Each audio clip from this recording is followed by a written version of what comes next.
and good friends. We talk with her on Twitter every day, more times than she even wants to be honest.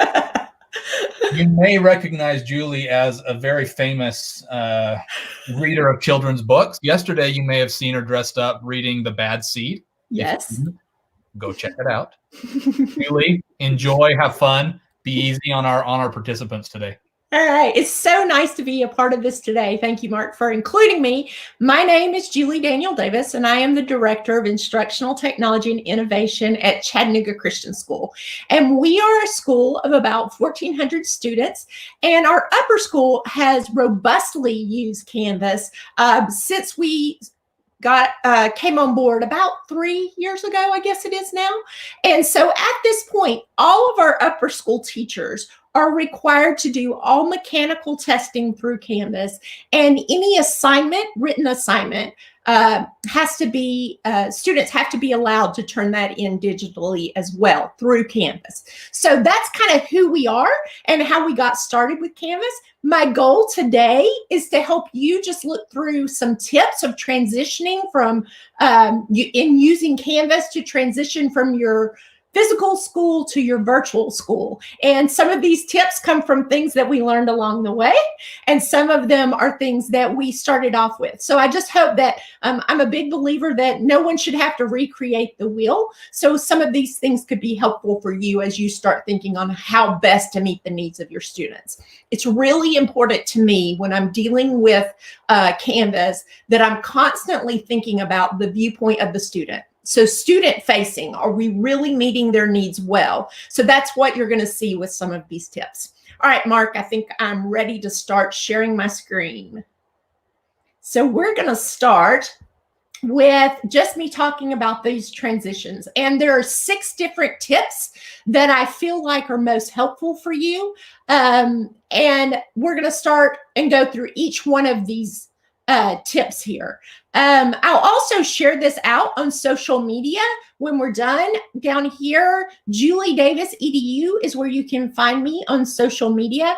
And anything that I mention on here as far as this presentation, and also I've got a video that I'm going to mention, I will push those out on social media as soon as we're done so that you can have access to those. All right, the first thing we're going to talk about, and one of the things we learned really early on, is making sure that your home page or your landing page which would be a home page, is very well organized. So as soon as your student enters the course that you're talking about, what we did after the fact, like I said, some of these were learned after the fact, is that we want the students to immediately know what they need to do that day. We also ask that our teachers set it up so there's no need for a student to scroll down to the bottom of something in order to know that the most recent information would be at the top of whatever they chose to be as the landing page. With that, we wanted goals for the lesson. I think one of the things about virtual learning is that you can get so caught up in this assignment, that you kind of miss the big picture. So letting those students remember what the big picture is for the week or even for the day. These are what our learning goals are, guys. It's not just about individual assessments and assignments. It's about actual learning. And then what are those daily options? So what I want to show you in Canvas is the 2 ways, and I'll be honest, just, what we really wish if we had hindsight is that every teacher would have had the same landing page, kind of a bones, a template, but that's not where we were. And in the midst of all this, we realized the timing wasn't right for us to transition everyone to that design.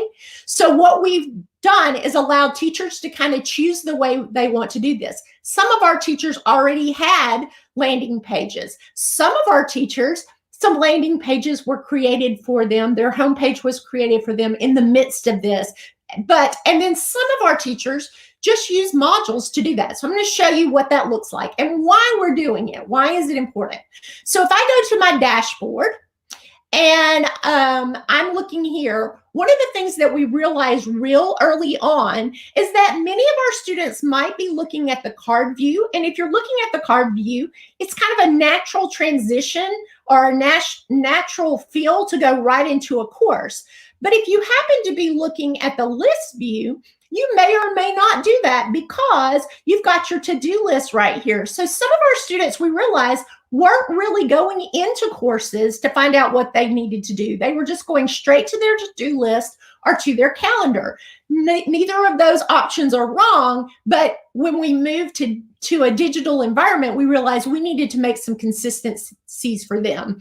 So I'm going to go into my course, and you're going to notice as soon as I go in, what the landing page is, or the home page is this week's assignments. So this is set up as a module. I've created my landing page, my home page, to be a module. You can go over here to the right and you can choose a home page and make that your home page. So you can choose something else. You can create your own home page, but this is the way I've chosen to do it. And I have set it up to where it's bi-weekly. And then what you're going to see is a weekly overview here. And then each day will have the information that students need. So this is what my students would see the moment they come in. But you have other ways you could do that. So let me show you another class that we have that this is their homepage. So assume that we went to a different course. And when you go into this physical education course, you're going to see the learning goal. You're going to see Mondays, Tuesdays, Wednesdays, Thursdays, Fridays, and then any updates. So this is his landing page when you go to his course. Everything that they need to know for each day is right here. And that just makes it a little easier for your students to know exactly what's expected of them. A lot of our teachers said, but my students know, they've been doing it the same way. But what you have to realize, or what I think is important to realize, is that their parents don't know, or the support staff doesn't know exactly how your course is set up. So in order to really support students, we need to be as consistent as possible from course to course. So that was our goal. And like I said before, as soon as you enter that homepage, I believe is really important to make sure the students know exactly what it is they're supposed to do for each day. So that's the first thing I would suggest. Setting up that homepage. So now we're going to look at calendar in sync with expectations. So like I said, a lot of our teachers said, but we've done it the same way all year. They should know exactly where to go. They do. But what was happening is a lot of teachers were creating home pages that everything that was on the home page was not necessarily on the calendar, or everything that was on the calendar wasn't necessarily on the homepage. So one of the things that we're striving to do now is making sure that whatever you want those students to do for that day, it is also showing up on a to-do list. And for some of us, that means adding some things that we didn't normally do. Like maybe we had trained our students to look at a page first and then do work. Well, now what I'm suggesting, because this is virtual, is that page needs to actually be assigned. So the students have no doubt, I've got to do this in order to get to it. So the things like pages and discussion boards and video conferencing, those types of things, we now really have to work towards making sure that you're showing those on a regular basis. So you're learning how to make sure that everything's on your calendar is also on your home screen. So that may mean making a to-do list, and I'm going to show you how to do that, making a to-do assignment for your students that they need to go to video conferencing. Maybe your video conferencing isn't built in as a LTI with what you're doing in Canvas. Make sure that your discussion board has dates associated with it, due dates associated. But mainly the big thing is pages, because you might need to assign that page through an assignment instead of just as a page. So one way you can do that is by going to your calendar. And once you're inside your calendar, you can go up here to the corner and hit your plus, and you can create an event. So I can say check page 1 in module April 13th, and I can assign it for April 13th, and I can set the date and the time, and then I want to make sure I put it to the right calendar, and then I'm going to hit submit. Now that's going to show up on my students' calendars as well, not just on their to-do list. I mean, not just on their homepage. So that just gives them another check-in to see if they're doing it correctly. All right, so syncing your calendar expectations as well. That's just something you need to look at. And the way I have teachers check that is go to that home page, look to see what you've assigned your students. Then go to your calendar and make sure that everything you're assigned, there's actually on your calendar as well. So that's just a quick way to check for that. Expected time for completing task lists. This is something we learned along the way. So what you have to realize is that a lot of students right now, you're not standing over them making sure that they're doing what they're supposed to do. So there's a lot of multitasking going on. So the amount of time it takes to do an assignment is a much larger. And we got a lot of feedback in the beginning that it is taking my child way too long to do these assignments. Well, a lot of it may have been the assignments, and the teachers have cut back on those. But another thing was that students just weren't using their time right. So now what we're asking of teachers is that every assignment that they put out there, they put an estimated amount of time that assignment should take. And that's twofold in the way it helps. One, it helps teachers to kind of think through how much work am I actually assigning on my students? And two, it helps students to realize, am I using my time wisely? And then for the both of those, if several students come back to a teacher and said, you said that should take 15 minutes, but it took me like an hour, then a teacher starts to realize where they need to adjust, because we're all learning and adjusting. That being said, one of the things that we immediately started doing is adjusting to what is considered good practice of virtual schooling. So the Florida virtual school is one of the really well-known virtual schools. And what's considered good practice is 23 to 25 hours a week overall for student learning. So that meant our teachers had to cut back and really had to decide what are the core things I want these students to come away with. We have a lot of areas where we're trying to push them towards our graduate profile.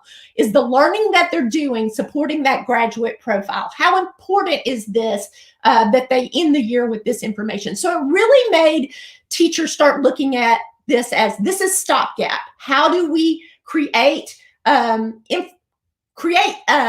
intentional lessons that are going to support where we are in the world right now. So that was a really important thing. So the way you would do this is, so if I went back to my dashboard and I went into that course and into that module, what I would do is I might go right here and edit it.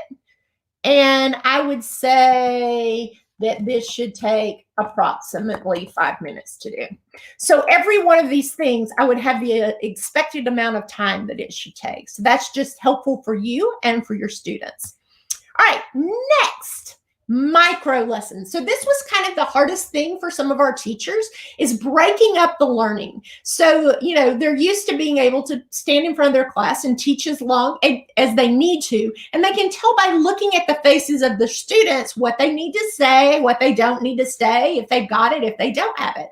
Well, you don't have that right now during virtual learning. So the suggestion is to do bite-sized learning.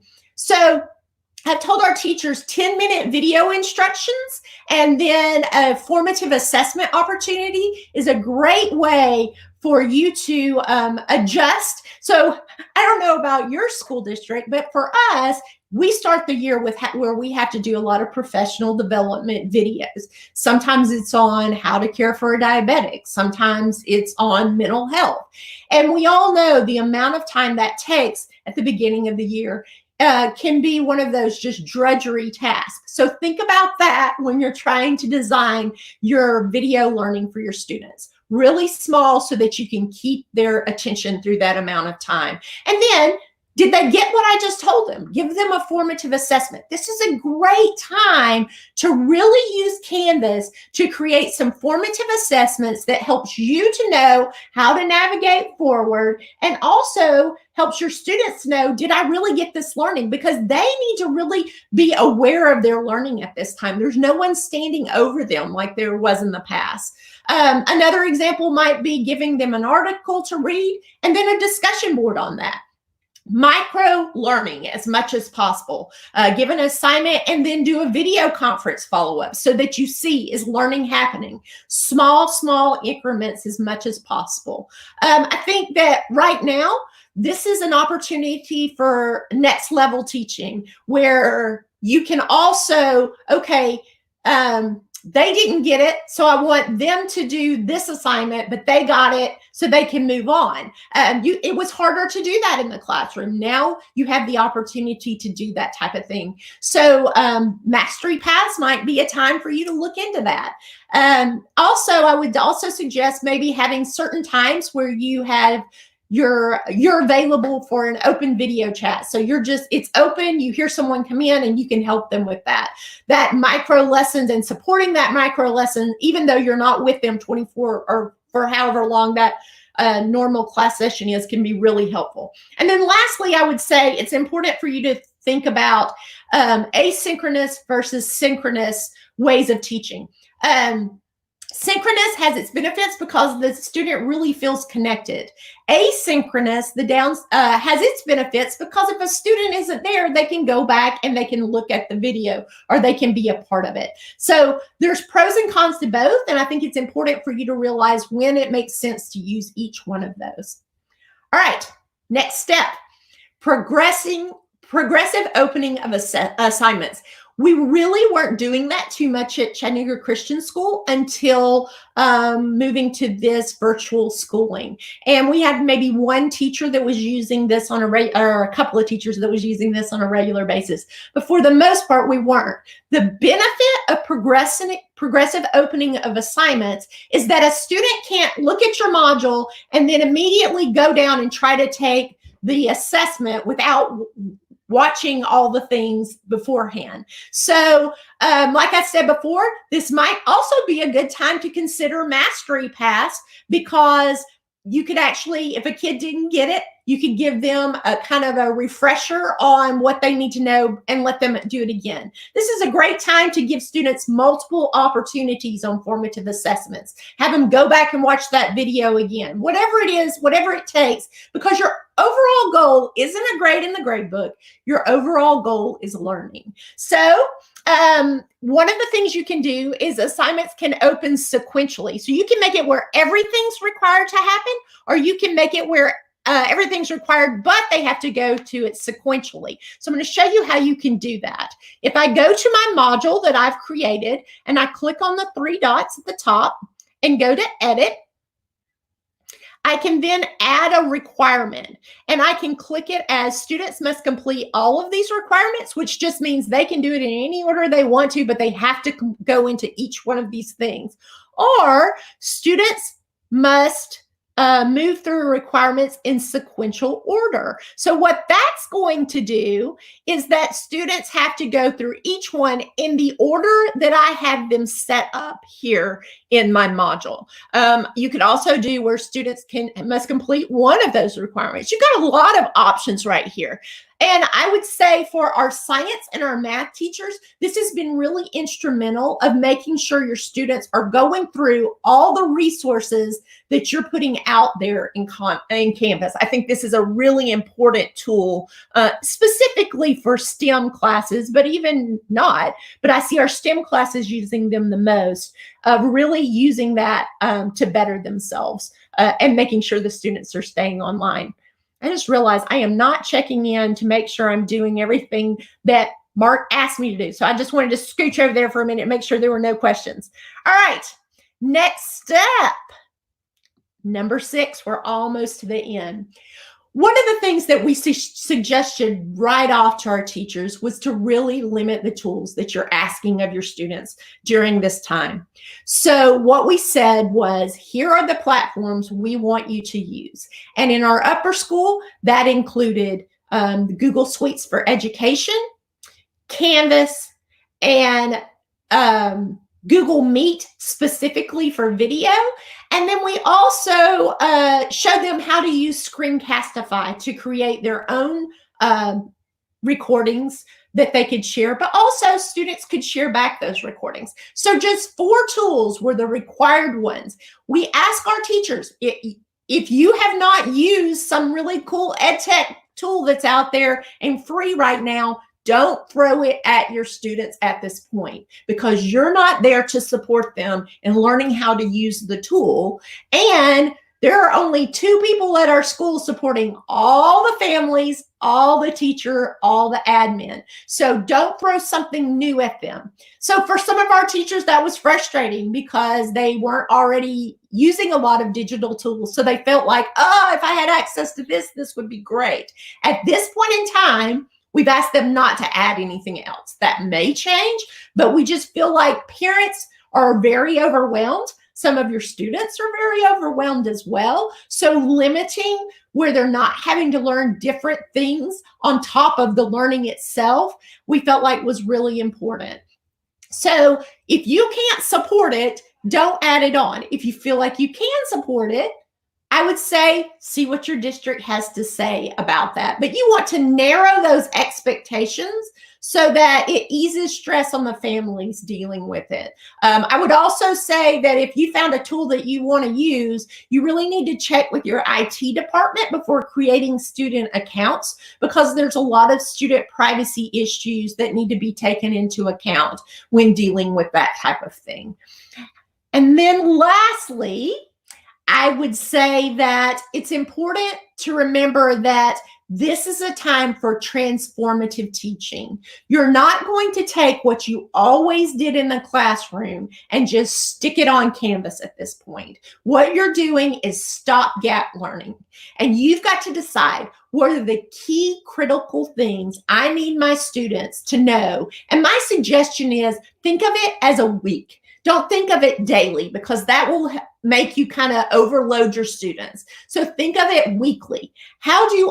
What this week do they need to walk away from based on the fact that overall, they should only be doing schooling for 24 hours in the entire week for all 7 of their courses? What do they need to walk away with? So you're transforming your teaching by doing those micro type of assignments that really helps them dig into, these are the most important things that support what we want them to learn and take away forward.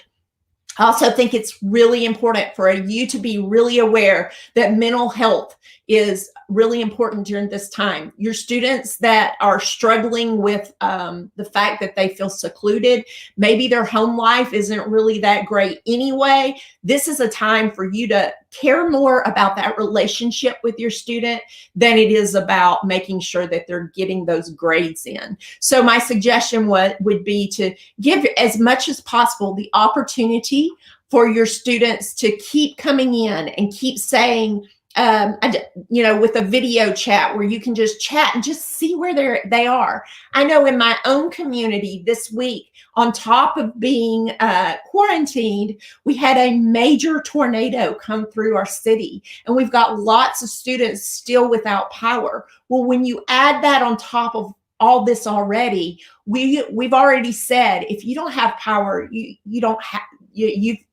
have to do these assignments. And so we checked with families. Where are you? Is there any way we can support you? So it's really important that support is more important than a really nice looking Canvas page right now. And with that, I would say to show that grace over grades. Everybody deals with this differently. Right now, I'm sitting at home and I have my 2 adult girls here with me. That's a blessing to me, but not everybody can see this as a blessing. And some days feel less of a blessing than others. So remember that everybody's dealing with this differently, and just grace should always be more important than grades. And lastly, I would say to remember that you're enough. I think through this time, I've sat with some teachers before we actually went into this virtual schooling, and they sat in my office crying because they were really nervous about this transition. But just remember that you were called into this. You chose to be a teacher. This may not be the way you chose to teach, but you're enough. And if you show care to your students, and you tell those students how important they are to you, and you just help them to realize we're all in this together, and there's going to be some bumpy roads, and I may not look perfect. That humanity of showing that you're learning too is going to really benefit your students to see that you're learning right alongside of them. So don't give up. You are enough. I do hope that these 6 tips will help you as you start thinking through, how do we move forward, or how do I best set up my Canvas page in order to make students feel more comfortable and know what to expect for my assignments each day. And if I can be of any help to you, you can reach me at Julie Davis EDU, or you can also reach me at juliedavisedu@gmail.com. Or you can reach me on Twitter at Julie Davis EDU. I love talking about how we can support students and how we can support teachers during this time. So I'm more than willing to do anything to help anybody out. So just let me know. And I hope you guys have a great day. There are a multitude of these type of sessions coming out to help support you during this time. So stay informed so that you know when the next one's going to happen. Have a great day.